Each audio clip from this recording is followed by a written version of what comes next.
Roughly 40% of Spirit Airlines flights are canceled once again today as the budget carrier enters day 6 of an operational meltdown.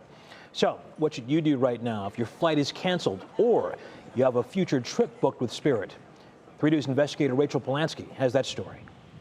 A total nightmare. There were babies, people were sitting on the ground, eating on the floor. That's how Clevelander Sharian Coleman described her time stranded at the Orlando airport after Spirit canceled her flight home.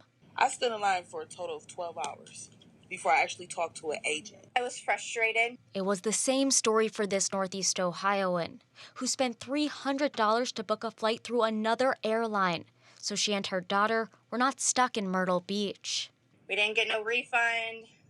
No different flights, nothing. Spirit Airlines has blamed the cancellations on a series of issues, including weather, technology, and staffing shortages. It is going to be a lengthy process. It's going to be very lengthy. So please, be patient with us while we get you guys taken care of, okay? So what should you do if you find yourself in this situation? If an airline cancels their flight and you've paid money, they don't get to keep your money. The president of a nonprofit consumer group called Flyers Right says you can and should demand a full refund. They'll say, well, we'll give you a voucher, we'll give you a later flight, etc. You need to ask for what's called an involuntary refund. Asking for that involuntary refund, he says, are the magic words. And what about if you have a flight booked with Spirit in the coming weeks or months? So I would try someone else and just see if that works out and see if it's refundable or not. Aviation expert Carl Moore says rebook if you can, but if you can't, don't worry just yet.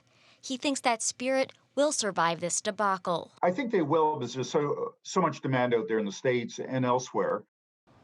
Now, he went on to say that while these are unprecedented times, Russ, those in leadership positions at Spirit should have seen this coming. Yeah, now does he think that this could actually happen again, though? So I hate to say this, but yes, Oh. He does think that this could happen again if Spirit survives this debacle. He says because of a shortage of pilots and flight attendants, of course, these are positions that require training. You can't just throw anyone on board. Right, of course. All right, Rachel Polanski, thanks.